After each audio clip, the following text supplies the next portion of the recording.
Hello students, जय माता दी। कल हमने किया था प्रेजेंट इंडेफिनिट टेंस, तो आज हम करेंगे past indefinite tense. Past indefinite tense भूतकाल, भूतकाल यानी पास्ट टेंस। कल मैंने इसके बारे में पूरा डिस्क्राइब किया ही था।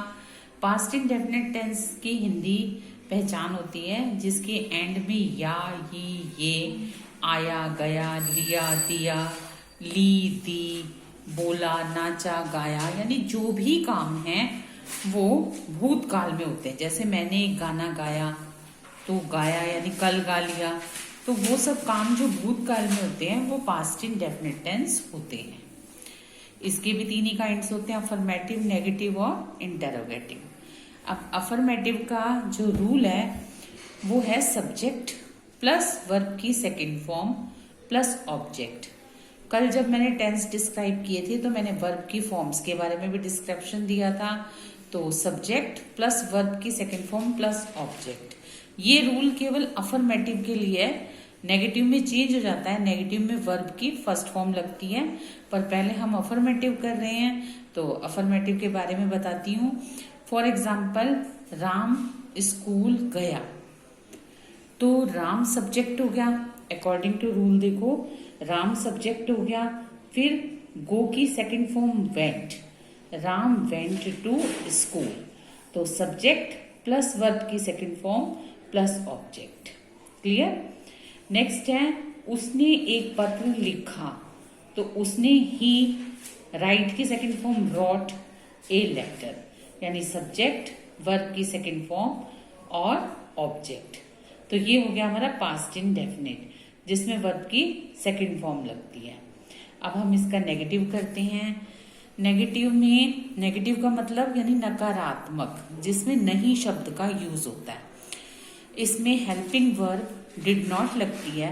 जैसे प्रेजेंट इंडेफिनिट में डू नॉट और डज नॉट लगता है तो वहां पर सिंगुलर प्लूरल देखना पड़ता है, लेकिन डिड नॉट चाहे सिंगुलर हो चाहे प्लूरल हो, सबके साथ हेल्पिंग वर्ब जो है वो डिड नॉट लगती है। तो इसका रूल है subject plus did not plus verb की फर्स्ट फॉर्म प्लस ऑब्जेक्ट। तो ये हमेशा रिमेंबर करना कि अफर्मेटिव के पास्ट इंडेफिनिट के अफर्मेटिव में सेकंड फॉर्म लगती है और नेगेटिव में वर्ब की फर्स्ट फॉर्म लगती है। तो फॉर सेंटेंस, उसने गाना नहीं गाया। अब उसने की शी, उसने गाना नहीं गाया, she did not sing a song. She, फिर डिड नॉट जो हो गया वो हेल्पिंग वर्ब हो गई, सिंग जो हो गई वो इसकी वर्ब हो गई और सॉन्ग हो गया इसका object. She did not sing a song. They did not read this book, उन्होंने इस किताब को नहीं पढ़ा, तो दे के साथ फिर डिड नॉट हेल्पिंग वर्ब लग गई, फिर हमारी वर्ब लगी दिस बुक, तो उन्होंने यह किताब नहीं पढ़ी। चलिए अब हम करते हैं इंटरोगेटिव यानी कि प्रश्नवाचक। इंटरोगेटिव यानी कि जिसमें कि क्वेश्चन पूछा जाता है कि क्या उसने खाना बनाया, क्या उसने ताज देखा। कोई भी सेंटेंस जो क्या से स्टार्ट होता है उसमें हेल्पिंग वर्ब डिड को स्टार्टिंग में लगा दिया जाता है, उसके बाद सब्जेक्ट लगाया जाता है, उसके बाद वर्ब की फर्स्ट फॉर्म लगाई जाती है और उसके बाद ऑब्जेक्ट लगाया जाता है। जैसे फॉर एग्जाम्पल, क्या उसने खाना बनाया, तो डिड स्टार्टिंग में आ जाएगा। उसने के लिए शी, कुक वर्ब की first form, did she cook the food, complete. जैसे क्या उसने ताज देखा, क्या उसने ताज देखा, तो क्वेश्चन पूछा जा रहा है, तो डिड ही सी द ताज। अब ताज से पहले दा लगा, दा एक आर्टिकल है। जब मैं आर्टिकल की वीडियो डालूंगी तब मैं आपको इसको पूरा क्लियर कर दूंगी। ताज से पहले दा लगेगा और ये मैं आपको अपनी आने वाली वीडियो में बता दूंगी। तो डिड ही सी द ताज, क्या उसने ताज देखा। क्या की इंग्लिश हेल्पिंग वर्ब डिड लग गई, वैसे क्या की इंग्लिश वाट होती है। वाट यदि WH फैमिली में आता है तो उसकी इंग्लिश वाट लगती है, लेकिन जब क्वेश्चन पूछा जाता है तो टेंस के अकॉर्ड जो भी उसकी हेल्पिंग वर्ब होती है उसको स्टार्टिंग में लगाया जाता है। फॉर एग्जाम्पल जैसे did he cook the food, जिसका आंसर यस या नो में आ सकता है, वहां पर क्या की इंग्लिश हेल्पिंग वर्ब से लगती है। अब आता है हमारा WH फैमिली। WH फैमिली के जो वर्ड्स होते हैं वो मैंने कल भी अपनी वीडियो में बताए थे कि व्हेन, वेयर, हाउ, विच, ये सब WH फैमिली के वर्ड्स होते हैं। क्यों, कहाँ, कब, कैसे। यदि ये वर्ड्स आ जाते हैं तो इनको स्टार्टिंग में लगाया जाता है, फिर उसके बाद डिड लगाया जाता है जो कि इसकी हेल्पिंग वर्ब है, उसके बाद सब्जेक्ट लगाया जाता है, उसके बाद वर्ब की फर्स्ट फॉर्म और फिर ऑब्जेक्ट को लगाकर सेंटेंस की कंप्लीटिंग की जाती है। यानी कि क्यों हिंदी के सेंटेंस में क्यों, कहाँ, कब, कैसे बीच में भी आ जाएं तो भी उनकी इंग्लिश पहले लगा करके फिर हेल्पिंग वर्ब लगा के फिर सब्जेक्ट लगा के फिर वर्ब लगा के सेंटेंस को कंप्लीट किया जाता है। For example why did she go there, वह वहां क्यों गई, वह वहां क्यों गई। अब क्यों बीच में आ गया तो भी उसकी इंग्लिश पहले लगाई, तो वाई डिड शी, अब डिड के साथ वर्ब की फर्स्ट फॉर्म आएगी, why did she go there. Next sentence है वेयर डिड ही गो, वह कहाँ गया। कहाँ की इंग्लिश वेयर हो गई, फिर हेल्पिंग वर्ब को लगाया, वेयर डिड, फिर सब्जेक्ट को लगाया, फिर वर्ब की फर्स्ट फॉर्म को लगाया। वेयर डिड ही गो, वह कहाँ गया। पास्ट इंडेफिनिट में सिर्फ अफर्मेटिव में वर्ब की सेकंड फॉर्म लगती है, नेगेटिव और इंटरोगेटिव दोनों में वर्ब की फर्स्ट फॉर्म लगती है और डिड का यूज किया जाता है। ये पास्ट इंडेफिनिट का रूल कंप्लीट हो गया। तो स्टूडेंट्स हमारा पास्ट इंडेफिनिट टेंस के रूल कंप्लीट हो चुके। अब मैं इसकी प्रैक्टिस वर्कशीट दे रही हूँ, आपको जो भी प्रॉब्लम हो आप मुझसे पूछ सकते हो। अब मैं इसकी प्रैक्टिस वर्कशीट दे रही हूँ, इसको देखो। अब मैंने ब्रैकेट में कुछ वर्ड्स दिए हैं, कुछ वर्ब्स दिए हैं, इसके अकॉर्ड आपको पास्ट इंडेफिनिट टेंस की रूल्स के अकॉर्ड फिलअप करने हैं। अब मेरा फर्स्ट सेंटेंस है इंडिया, फिर मैंने डैश डाल दिया फिलअप फॉर्म के लिए, फ्री ऑन 15 अगस्त 1947। अब यहाँ पर मैंने ब्रैकेट में वर्ड दिया बिकम, इसके अकॉर्ड आपको यहाँ पर फिलअप करना है।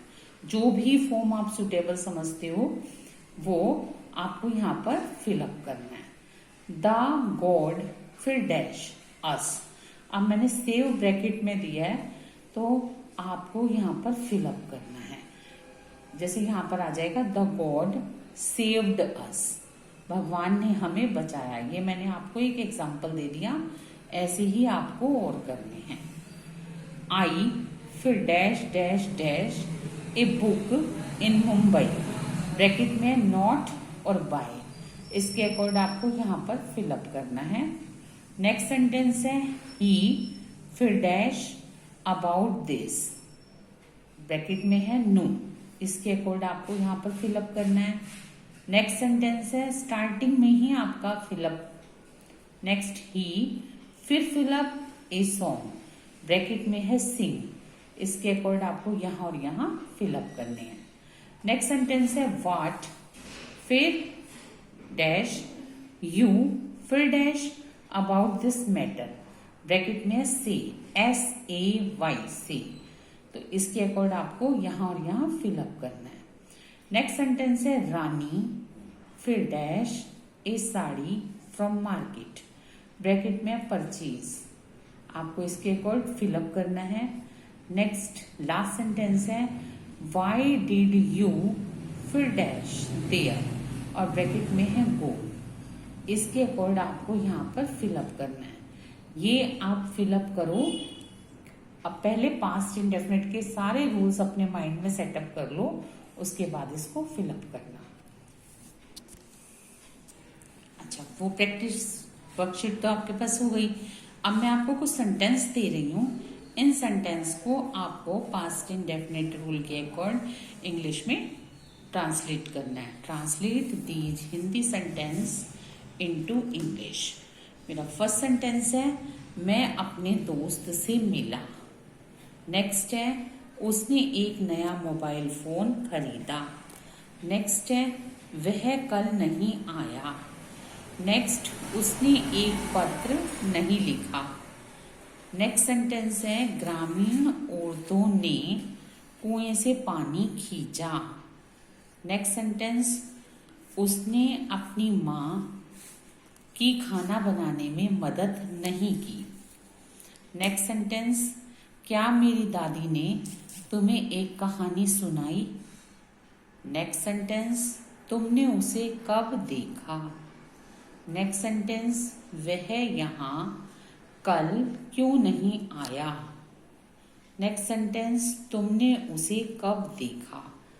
तो स्टूडेंट्स आप ये सारी पास्ट इंडेफिनिट के सेंटेंस को रूल्स के अकॉर्ड बनाइए, क्योंकि टेंस की आप जितनी प्रैक्टिस करेंगे उतना ही आपके लिए बहुत ज़्यादा अच्छा रहेगा। आप ग्रामर को अच्छी तरह से कर पाएंगे, इंग्लिश स्पीकिंग कर पाएंगे, because practice makes a man perfect.